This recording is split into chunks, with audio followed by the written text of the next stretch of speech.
Sejam todos bem-vindos à nossa aula semanal de Cabala. Essa semana foram duas, a gente deu uma aula na segunda-feira sobre a Cabala da simplicidade. E hoje é uma Cabala que eu considero das mais importantes do mundo, que ela é a Cabala da tomada de decisões. Pessoal, tomada de decisões é um dos temas mais discutíveis hoje em dia no mundo, inclusive no mundo acadêmico, porque hoje muito se estuda o que leva a pessoa a tomar as decisões que ele toma, digamos dessa forma. Eu vou começar hoje com uma pergunta muito polêmica, que eu nunca trouxe ela aqui, e hoje eu tive coragem de trazer. O tal do papo de povo escolhido. Vamos falar aberto. A Torá diz que o povo judeu é o povo eleito, o povo escolhido por Deus. Isso causou, não sei se vocês concordam, muita bagunça durante as gerações.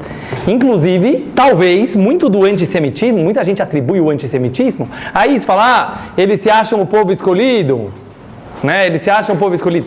E o que realmente significa essa ideia da Torá dizer explicitamente que quando o povo judeu foi escolhido para receber os 10 mandamentos e a Torá, ele foi escolhido por Deus. Isso leva, na minha opinião, a muita má interpretação das pessoas, e tanto por parte dos judeus como por parte dos não-judeus. Infelizmente, muitas perseguições e muitas catástrofes, podemos dizer, poderiam ser evitadas se não tivesse acontecido isso. Então, a minha primeira pergunta da nossa aula de hoje é a seguinte: por que Deus, de acordo com a Torá, precisava escolher um povo? Ele não podia escolher toda a humanidade? Ele não podia ter dado a Torá para todos os povos? Pessoal, é uma pergunta muito forte. Vocês nunca se perguntaram? Se a gente acredita que o judaísmo é verdadeiro, por que ele foi dado para 0,001 da humanidade? Os chineses nem sabem o que é isso. Os japoneses nem sabem o que é isso. É uma pergunta muito forte. Da onde vem essa história? Quer dizer, por que Deus, de acordo com a Torá, quis que houvesse esse conceito de povo escolhido? É uma boa pergunta ou não é uma boa pergunta? Para entender isso, eu vou fazer mais uma pergunta. Logo no início da Bíblia, no início da Torá, a Torá nos conta explicitamente como Deus criou o mundo. Alguém sabe aqui como Deus criou o mundo? Tinha pó de pirim-pim-pim? Da onde Deus fez aparecer o mundo do nada? Harry Potter? O que vocês acham? Diz a Torá muito claro, com palavras. Deus falou, de onde vem abracadabra? Veio de Deus. Deus falou e o mundo aconteceu. E a Torá enumera todas as falas divinas. Primeiro Deus falou que haja luz, e houve luz. Que haja o firmamento, e houve o céu. Que hajam os mares, e houve as águas. Faz um lechaim. Está pouco lechaim. Vocês estão entendendo? Vou contar uma pequena historinha, já que ele engasgou, vou contar uma historinha para vocês. Tinha um cara no 770 que ele fazia kiddush, ele tinha que ouvir, com uma vodka russa que é 96% de álcool. Alguém já ouviu falar? Existe isso. Uma vez eu experimentei, queima o lábio, só de tocar. Só de tocar. Aí o cara já estava bem velhinho e todo Shabbat ele tomava aquela, vodka 96%. O cara estava bem velhinho, tinha quase 100 anos. Aí ele foi para o hospital, passou 3 semanas no hospital, os amigos ficaram super preocupados, Aí ele voltou a tomar vodka lá 96. Aí os amigos perguntaram, mas o que você tinha? O que você tinha que você ficou 3 semanas sumido? Aí ele falou, estava no hospital. Mas o que você tinha? Eu tinha água nos pulmões. Eu sabia que aqueles 4% iam me fazer mal. Ou seja, tudo é relativo, certo? Mas voltando para a nossa aula, Mandy, seja bem-vindo. Simcha Begum, meu querido amigo, seja bem-vindo, direto de Nova York. Pessoal, a primeira pergunta da aula de hoje: por que povo escolhido? Por que Deus precisou escolher uma nação entre todas as nações? Qual é o sentido disso? Gerar ciúmes? Gerar inveja? Gerar ódio? Gerar discordância? Pergunta número 2: por que Deus criou o mundo com palavras? Vamos pensar bem. O que quer dizer que Deus falou e houve mundo? Deus tem boca? Deus tem língua? Deus tem cordas vocais? Claro que não. É uma linguagem figurativa. Mas se já é para usar uma linguagem figurativa, podia falar assim, por exemplo, Deus quis e apareceu o mundo. Vocês concordam? Podia falar, Deus pensou e apareceu o mundo? Por que está escrito Deus falou e apareceu o mundo? Então essas são as minhas duas perguntas da aula de hoje. E baseado nisso, eu quero entrar hoje com vocês, um pouco de continuação da nossa última aula, que a gente falou sobre a simplicidade que aparentemente o nosso mundo esqueceu.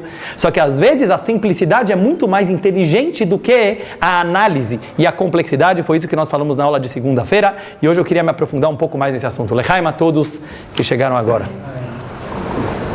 Uma vez o Rebbe falou, no começo de uma reunião hassídica, o seguinte: bem-vindos a todos que estão aqui, bem-vindos a todos que não puderam vir, e bem-vindos a todos que estão aqui, mas ainda não chegaram. Tem gente que está aqui, mas ainda não chegou, então que possam chegar, porque estar não é apenas fisicamente, a gente tem que estar mentalmente, foco, e a gente vai entrar agora no tema. Pessoal, prestam bem atenção. Eu vou entrar agora num assunto também polêmico. Não sei se vocês sabem, Freud, o pai da psicanálise, ele teve muitos anos de estudo sobre a humanidade. Temos psicólogos aqui na mesa. E ele realmente estudou bastante. E ele conversou, entrevistou milhares de pessoas para fazer os estudos dele. Eu não sei se vocês sabem, depois de 30 anos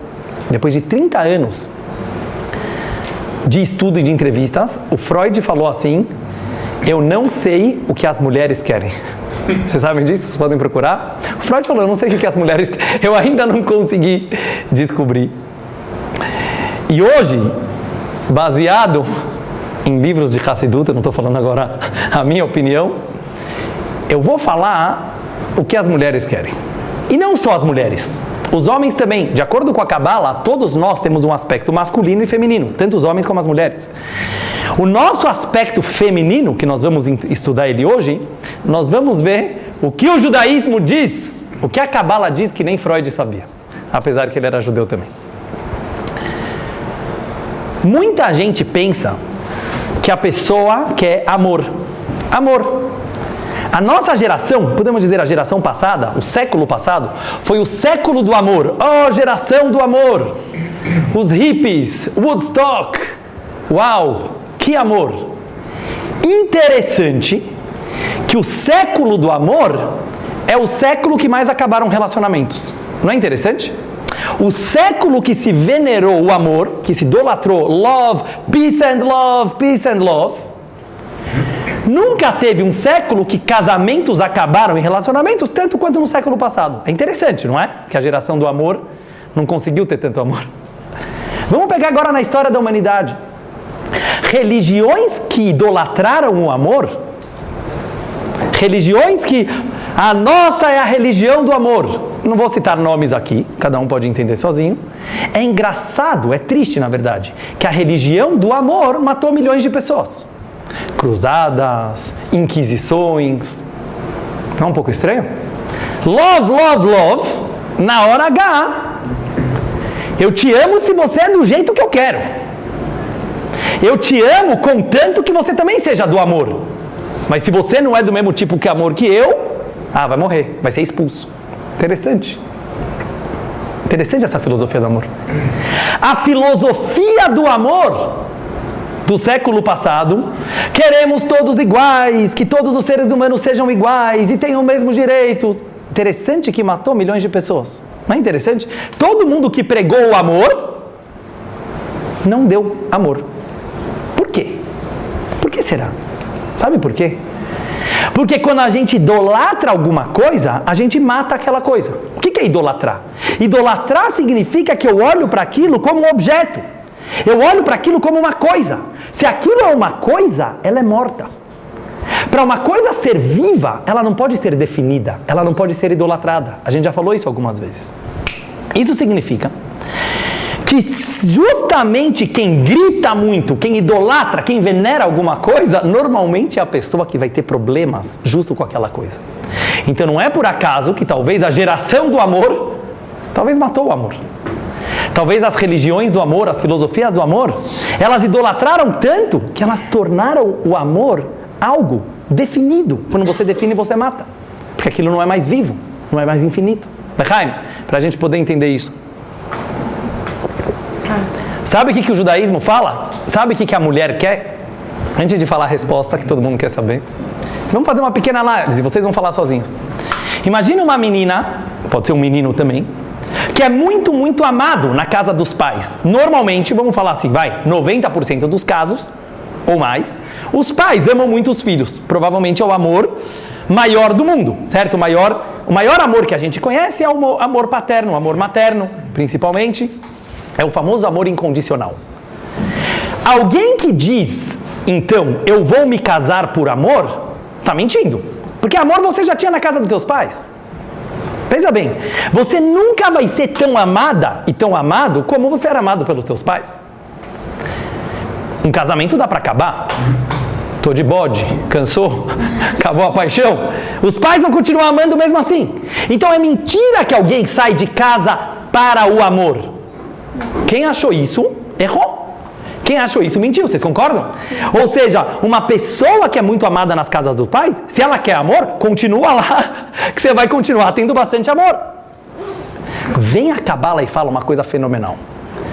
O ser humano não busca o amor na vida, não idolatre o amor. Sabe o que a mulher quer? Ela quer ser desejada, ela quer ser escolhida. É uma coisa que às vezes é um tabu, principalmente nos meios religiosos a gente tem medo de falar, mas vamos analisar. Todos nós, homens e mulheres, desde que a gente nasce, a gente busca ser escolhido, porque quem te ama já te ama. Você não busca o amor acontece, o amor é natural. Você não pode forçar alguém a amar. Ah, mas eu te amo tanto, por que você não me ama? Porque eu não te amo, ou que eu te amo, ou que eu não te amo. Não dá para você exigir amor, não dá para exigir reciprocidade. Lógico que dói se você ama alguém e você não é amado, mas não dá para exigir amor. Então o amor não busca. Sabe o que a gente busca? A gente busca ser escolhido. Vamos procurar. Todo mundo que é criança na escola, você vai lá jogar futebol no recreio, o que você quer? Quero ser escolhido. Eu quero ser escolhido rápido, para não parecer que eu sou o pior jogador da classe, certo? Então todos os meninos sabem disso. Lembra da tua infância? O que você queria? Eu quero ser escolhido. Deus nos livre eu ser escolhido por último, certo? Toda a classe vai descobrir que eu sou o pior da classe. Todo mundo lembra disso. Você está na escola, você quer que a morá, a professora, em hebraico a gente fala morá, eu quero ser o Abba, eu quero ser a Ima, eu quero ser o pai do Kabbalat Shabbat, a mãe. Todo mundo quer ser escolhido. Pode prestar atenção. Agora vem uma coisa interessante. Você quer ser escolhido não pelo teu pai e pela tua mãe. É bom também. Mas, por exemplo, a menina chega em casa e a mãe dela fala: filha, você tá linda, você é a mais linda da tua classe. O que a filha fala? Tá bom, mãe. Valeu. Beleza. Eu sou tua filha, claro que você me acha a mais bonita da classe. Eu quero que aquele cara da minha classe fale isso pra mim, certo? Eu quero que aquele menino, popstar da escola, eu queria que ele, mas aquele cara nem gosta de você. Ele não te ama. É por isso mesmo. Olha que interessante. A gente quer que o estranho nos valorize. A gente quer, vocês concordam com isso que eu estou falando até agora? É interessante que a gente quer ser valorizado a vida inteira.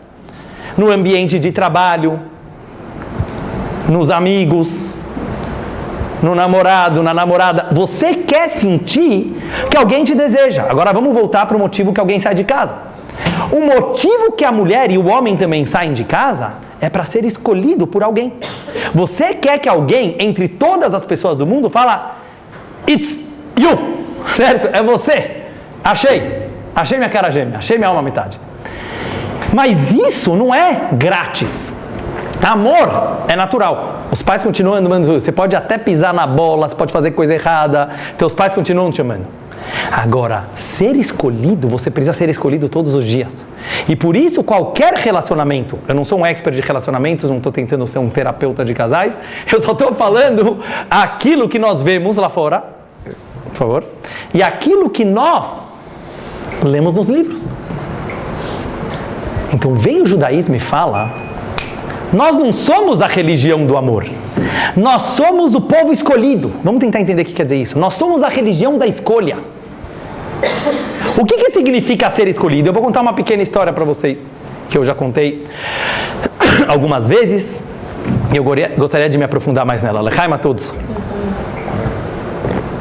Uma vez, um jovem chegou para o Rebbe de Lubavitch, eu já contei uma vez para vocês, ele perguntou aonde está Deus, e Deus falou para ele, e o Rebbe falou para ele, Deus está em todo lugar.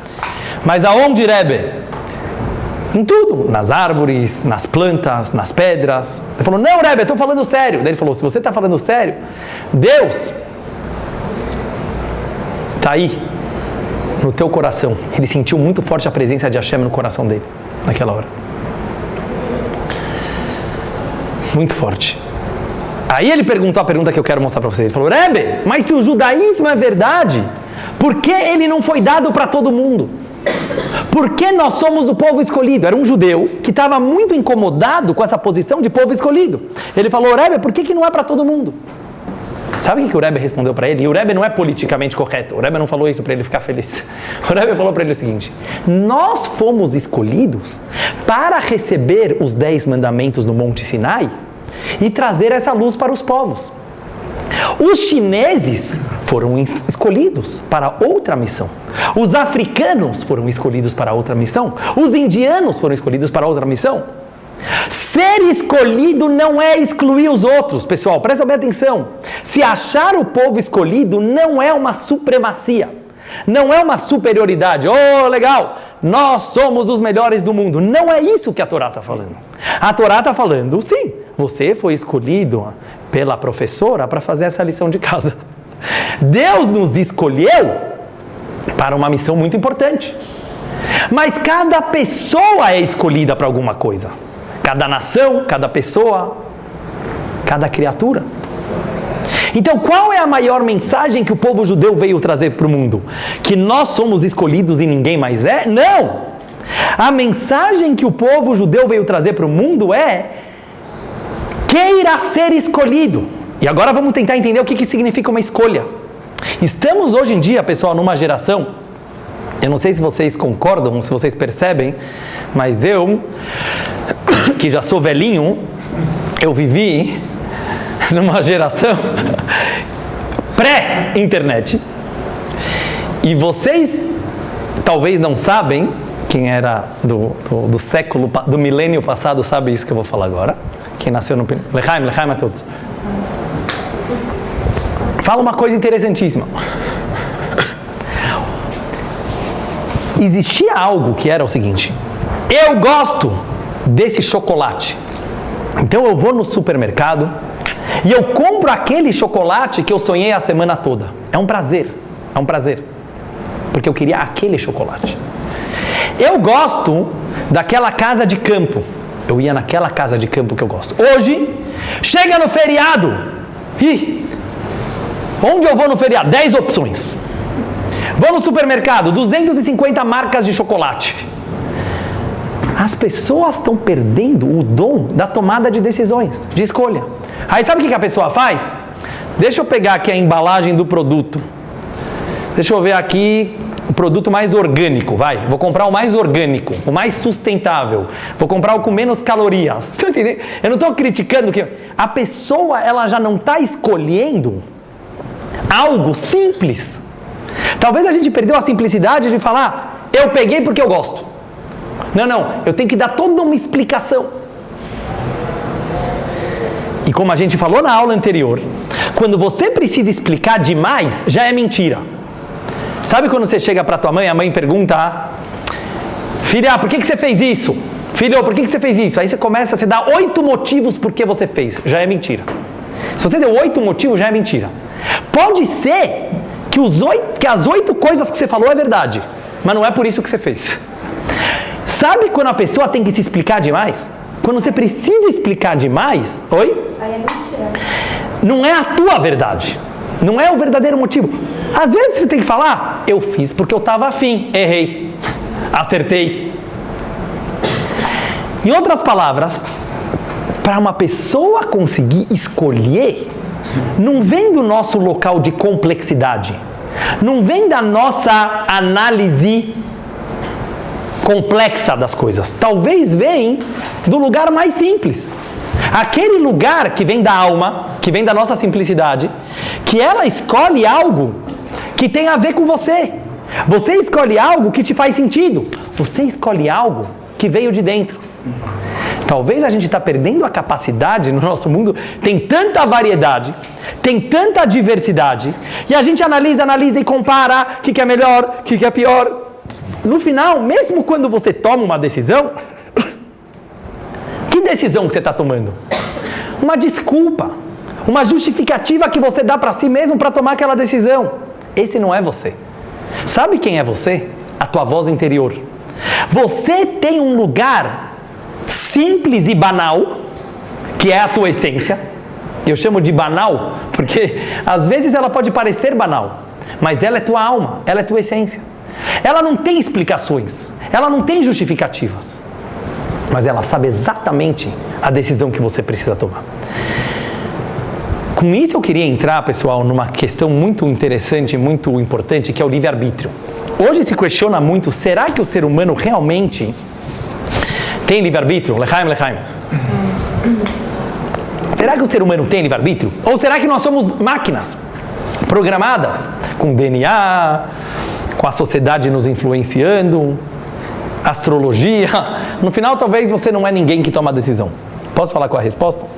Se você pensar demais, se você é frio e calculista demais, realmente as tuas decisões não são tuas decisões. Porque no final das contas, quem que está pensando? Quem que está pensando? Aquela máquina que ela sofreu um monte de lavagem cerebral pela sociedade, pela educação que você teve, pelas informações todas que você teve, pela tua natureza.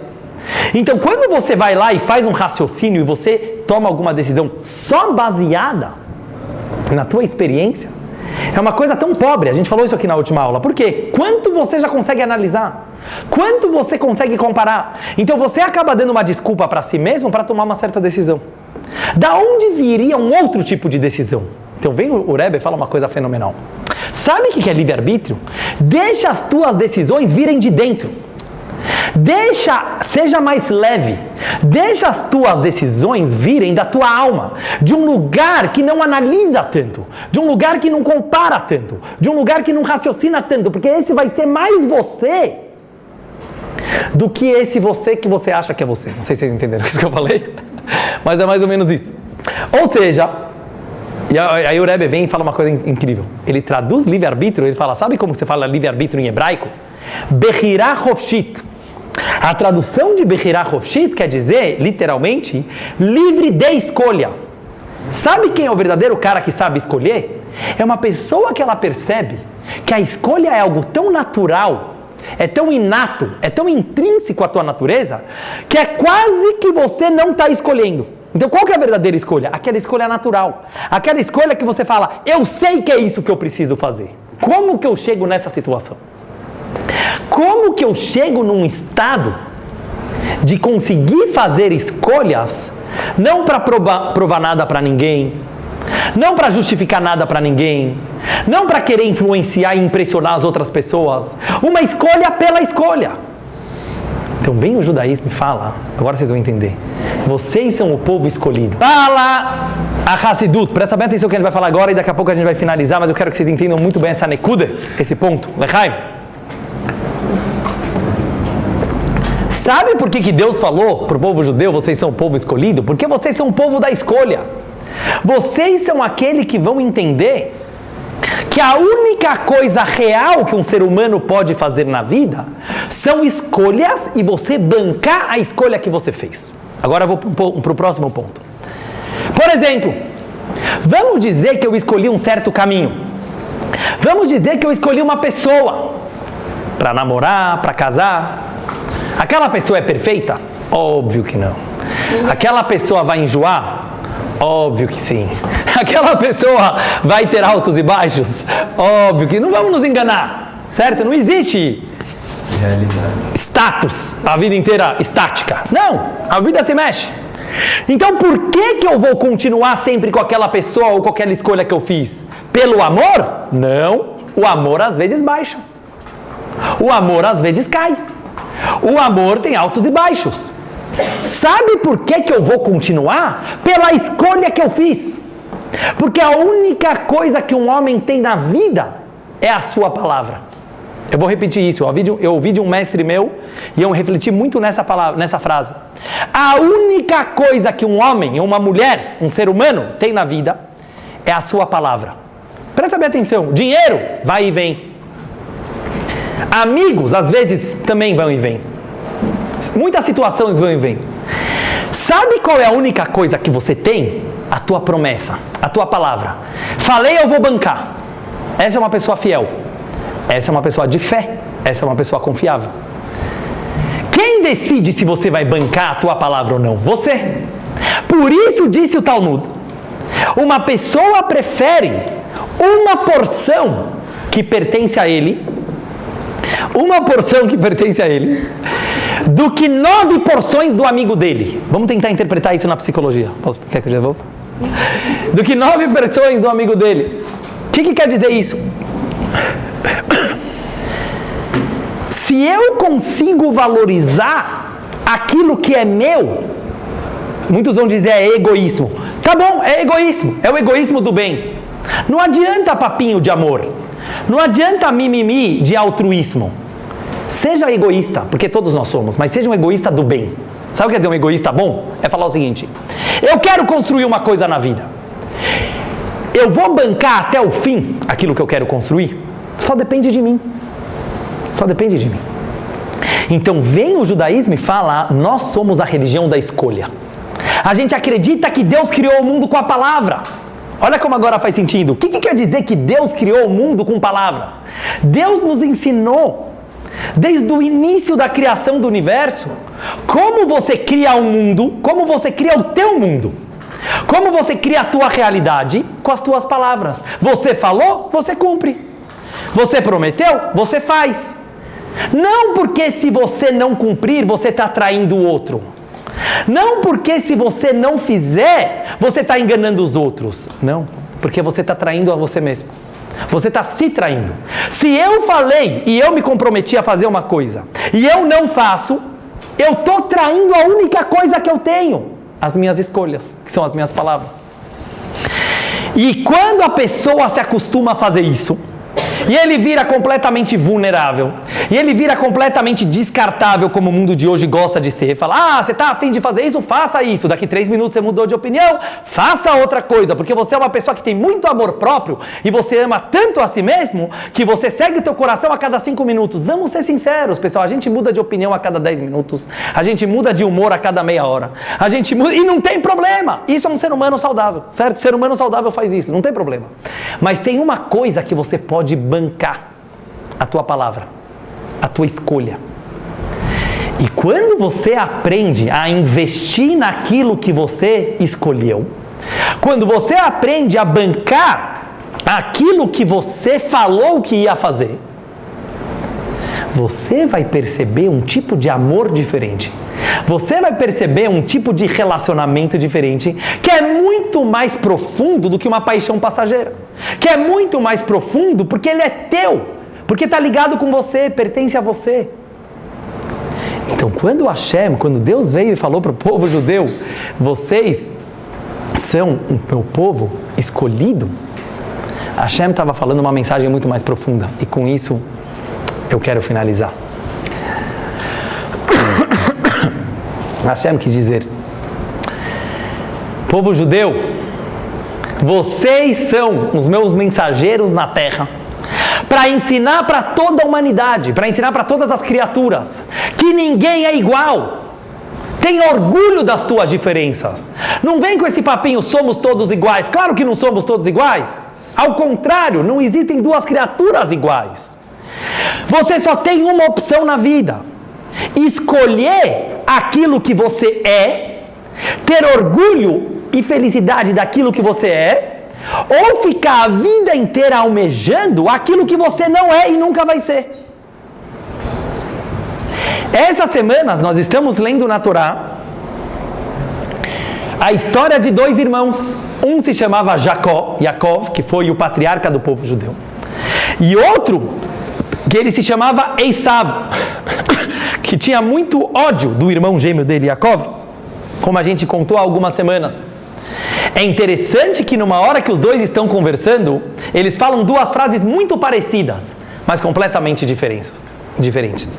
O Esav, ele fala para o irmão dele, os dois eram muito ricos, ficaram muito milionários.